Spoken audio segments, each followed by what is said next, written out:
ನಮಸ್ಕಾರ ಪ್ರೀತಿಯ ಬಂಧುಗಳೇ, ಹಿಂದೂ ಮೈಥಾಲಜಿ ಚಾನಲ್ಗೆ ಸ್ವಾಗತ. ಮಂಕುತಿಮ್ಮನ ಕಗ್ಗ ರಸಧಾರೆ 12. ಈ ಧರಣಿ ಮಾನವರು ದಾನವರು ಭೂಮಾತೆಯನ್ನು ತಣಿಸೆ, ಶೋಣಿತವ ನೆರೆಯುವರು ಬಾಷ್ಪ ಸಲುವುದಿರೆ. ಏನು ಹಗೆ ಏನು ಧಗೆ ಏನು ಹೊಗೆ, ಈ ಧರಣಿ ಸೌನಿಕನ ಕಟ್ಟೆಯೇ ಮಂಕುತಿಮ್ಮ.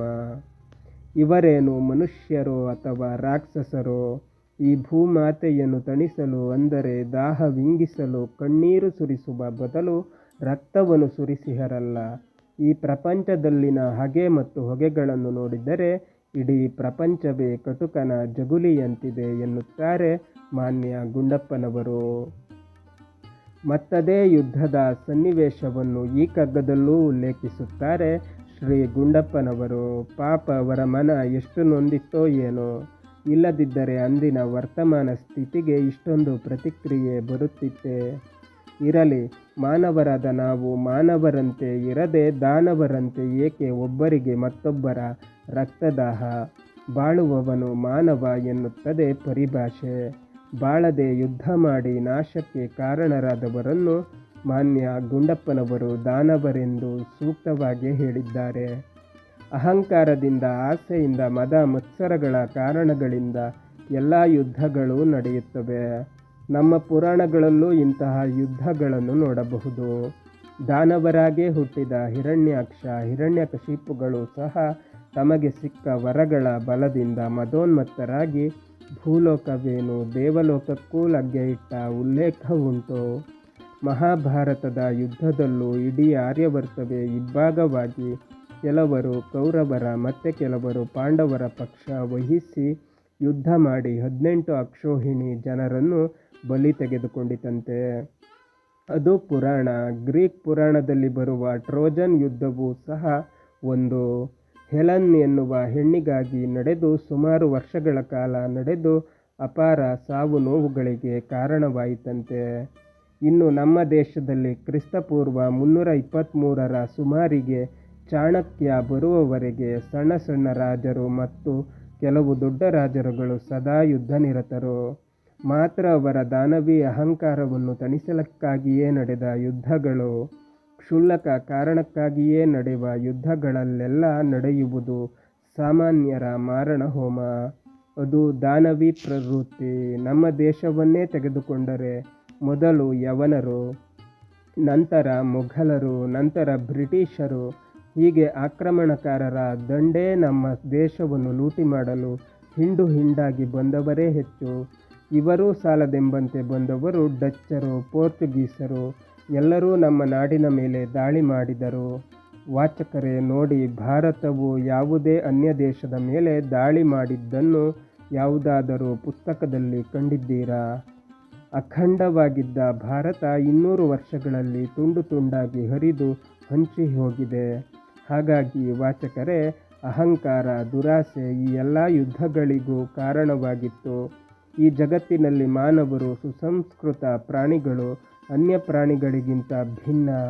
ಮಾನವತೆಯಿಂದ ತನ್ನ ಜೀವನವನ್ನು ಮತ್ತು ಅನ್ಯರ ಜೀವನವನ್ನು ಸಹ ಸುಂದರವಾಗಿ ರೂಪಿಸಿಕೊಳ್ಳಬಲ್ಲ ಶಕ್ತಿ ಅವನಿಗೆ ಇದೆ. ಆದರೆ ಮಾತ್ರ ಅಹಂಕಾರದಿಂದ ತನ್ನ ಬುಡಕ್ಕೆ ತಾನೇ ಕೊಳ್ಳಿ ಇಟ್ಟುಕೊಂಡು ಅನ್ಯರನ್ನು ಸುಡುವ ಈ ದಾನವಿ ಅಥವಾ ಪೈಶಾಚಿಕ ಪ್ರವೃತ್ತಿ ಏಕೆ? ಧರಣಿ ಸಸ್ಯ ಶ್ಯಾಮಲವಾಗಿರಬೇಕಾದರೆ ನೀರು ಮತ್ತು ಶ್ರಮದ ಅವಶ್ಯಕತೆ ಉಂಟು. ಅದನ್ನು ಬಿಟ್ಟು ದ್ವೇಷದ ಬೀಜ ಮತ್ತು ರಕ್ತದ ಸಿಂಚನವಾದರೆ ಬೆಳೆ ಬೆಳೆದೀತೆ, ಹೊಟ್ಟೆ ತುಂಬೀತೆ. ಹಗೆಯ ಹೊಗೆಯಿಂದ ಉಸಿರು ಕಟ್ಟುತ್ತದೆಯೇ ಹೊರತು ಜೀವ ಪೋಷಣೆಯಾಗದು, ಜೀವನದ ನಡೆಯದು. ಈ ಪ್ರಪಂಚದ ಗತಿಯೇನು? ಅದು ಹಾಗಾದರೆ ಇಡೀ ಪ್ರಪಂಚವೇ ಕಟುಕನ ಜಗುಲಿಯಂತಾಗುತ್ತದೆ ಅಲ್ಲವೇ? ಅಂತಹ ಭಾವಗಳನ್ನೇ ಮಾನ್ಯ ಶ್ರೀ ಗುಂಡಪ್ಪನವರು ವ್ಯಕ್ತಪಡಿಸುತ್ತಾರೆ ಈ ಕಗ್ಗದಲ್ಲಿ. ಸಹೃದಯರೇ, ಒಂದು ಸಣ್ಣ ಬೀದಿ ಜಗಳದಿಂದ ಹಿಡಿದು ಒಂದು ಮಹಾಪ್ರಪಂಚ ಯುದ್ಧಕ್ಕೂ ಮಾನವತೆಯ ಕೊರತೆ ಮತ್ತು ಅಹಂಕಾರ ಭರಿತ ದಾನವತೆಯೇ ಕಾರಣ, ದ್ವೇಷವೇ ಕಾರಣ. ಇದರಿಂದ ನಾಶವೇ ಹೊರತು ಬಾಳು ಇಲ್ಲ ಎಂದೂ ನಾವು ಸಹ ಅರಿತು ನಮ್ಮಲ್ಲಿ ಇರುವ ಅಂತಹ ವಿನಾಶಕಾರಿ ಭಾವಗಳನ್ನು ತೊಡೆದು ಈ ಇಡೀ ಜಗತ್ತನ್ನು ಸುಂದರ ತಾಣವನ್ನಾಗಿ ಪರಿವರ್ತಿಸಲು ಪ್ರಯತ್ನಿಸೋಣ. ರಸಧಾರೆ 13 ತೋಳು ಹಾರದು. ಪುರುಷ ಸ್ವತಂತ್ರತೆಯ ಪರಮಸಿದ್ಧಿಯದೇನು ಧರಣಿಗನುದಿನದ ರಕ್ತಾಭಿಷೇಚನೆಯೇ. ಕರವಾಲವನು ಪುಷ್ಪಸರವೆಂದು ಸೆಳೆದಾಡೆ ಪರಿಮಳವ ಸೂಸುವುದೇ ಮಂಕುತಿಮ್ಮ. ಪುರುಷ ಸ್ವತಂತ್ರತೆಯು ಪರಮಸಿದ್ಧಿಯದೇನು ಧರಣಿಗೆ ಅನುದಿನವೂ ರಕ್ತಾಭಿಷೇಚನೆಯೇ. ಕರವಾಲವನು ಪುಷ್ಪಸರವೆಂದು ಸೆಳೆದಾಡೆ ಪರಿಮಳವ ಸೂಸುವುದೇ ಮಂಕುತಿಮ್ಮ. ಆಗ ನಡೆಯುತ್ತಿದ್ದ ಯುದ್ಧದಿಂದ ಆಗುತ್ತಿದ್ದ ದುಷ್ಪರಿಣಾಮಗಳು ಇವುಗಳ ಬಗ್ಗೆ ಮನಕರಗಿ ಭಾವುಕರಾದ ಮಾನ್ಯ ಗುಂಡಪ್ಪನವರು ಶಕ್ತಿಯ ಸ್ವತಂತ್ರದ ಸರ್ವೋಚ್ಚ ಗುರಿ ಈ ಭೂಮಿಗೆ ಪ್ರತಿದಿನವೂ ರಕ್ತದ ಅಭಿಷೇಕವೇ. ಒರೆಯಿಂದ ಕತ್ತಿಯನ್ನು ಹೂವಿನ ಮಾಲೆ ಎಂದು ಎಳೆದರೆ ಅದರಿಂದ ಸುಗಂಧ ಬರಬಹುದೇ ಎನ್ನುತ್ತಾರೆ. ಪುರುಷ ಎಂದರೆ ಗಂಡಸು ಎನ್ನುವ ಅರ್ಥದಲ್ಲಿ ಸಾಮಾನ್ಯ ಬಳಕೆ. ಆದರೆ ವಾಸ್ತವದಲ್ಲಿ ಪುರುಷ ಎಂದರೆ ಶಕ್ತಿ ಎಂದು ಅರ್ಥ. ಪುರೇ ಶಯತೀತಿ ಪುರುಷಃ.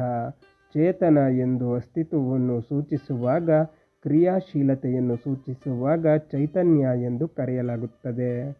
ಆದ್ದರಿಂದಲೇ ದೇವರನ್ನು ಸೂಚಿಸುವಾಗ ಪರಮ ಅಂದರೆ ಸರ್ವೋಚ್ಚ, ಪುರುಷ ಅಂದರೆ ಶಕ್ತಿ ಎಂಬ ಅರ್ಥದಲ್ಲಿ ಪರಮಪುರುಷ ಅಥವಾ ಪರಮಾತ್ಮ ಎಂದು ಕರೆಯುತ್ತಾರೆ.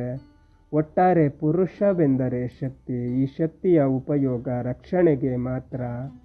ಹೇಗೆ ಪರಮಪುರುಷನು ತನ್ನ ಸರ್ವೋಚ್ಚ ಶಕ್ತಿಯನ್ನು ಜಗದ್ ರಕ್ಷಣೆಗೆ ವಿನಿಯೋಗಿಸುತ್ತಾನೋ ಹಾಗೆಯೇ ಈ ಜಗತ್ತಿನಲ್ಲಿ ಹೆಚ್ಚು ಶಕ್ತಿ ಇರುವವರು ತಮಗಿಂತ ಕಡಿಮೆ ಶಕ್ತಿ ಇರುವವರನ್ನು ರಕ್ಷಿಸಬೇಕು ಮತ್ತು ಆ ಶಕ್ತಿಯನ್ನು ಕೇವಲ ಆತ್ಮರಕ್ಷಣೆ ಮತ್ತು ಇತರರನ್ನು ರಕ್ಷಿಸುವುದಕ್ಕಾಗಿಯೇ ಉಪಯೋಗಿಸಬೇಕು.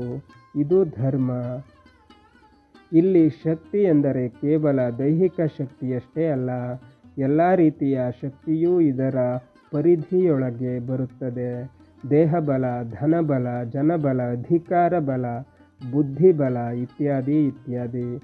ಹೀಗೆ ಯಾವುದೇ ರೀತಿಯ ಶಕ್ತಿಯ ಆಧಿಕ್ಯವಿದ್ದರೂ ಅದನ್ನು ಪರರ ರಕ್ಷಣೆಗೆ ಮಾತ್ರ ಉಪಯೋಗಿಸುವುದು ಧರ್ಮ.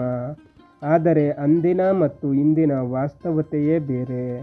ಹಿಂದಿಯಲ್ಲಿ ಜಿಸ್ಕಿ ಲಾಠಿ ಉಸ್ಕಿ ಬೈನ್ಸ್ ಎನ್ನುತ್ತಾರೆ. ಅಂದರೆ ಯಾರ ಕೈಯಲ್ಲಿ ಕೋಲುಂಟೋ ಅವನದೇ ಎಮ್ಮೆ ಎಂದು. ಯಾರಿಗೆ ಅಧಿಕ ಶಕ್ತಿ ಇದೆಯೋ ಅವನೇ ರಾಜ. ತನಗೆ ಶಕ್ತಿ ಇದೆ, ನಾನು ಏನನ್ನಾದರೂ ಮಾಡಬಹುದು, ನನ್ನನ್ನು ಕೇಳುವವರಾರು, ಕೇಳಿದವರನ್ನು ಸದೆಬಡಿದು ಬಿಡುತ್ತೇನೆ ಎನ್ನುವ ದುರಾಚಾರದ ಜನರೇ ಅಧಿಕವಾಗಿದೆ. ಇದು ಅಹಂಕಾರದ ಪರಮಾವಧಿ.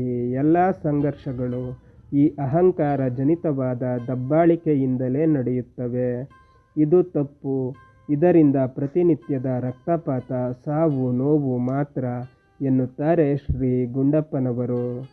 ಅದಕ್ಕೊಂದು ಉಪಮೆಯನ್ನು ಕೊಡುತ್ತಾರೆ. ಹೂವಿನ ಮಾಲೆ ಎಂದು ಒರೆಯಿಂದ ಕತ್ತಿಯನ್ನು ಎಳೆದರೆ ಅದು ಸುಗಂಧವನ್ನು ಬೀರುತ್ತದೆಯೇ?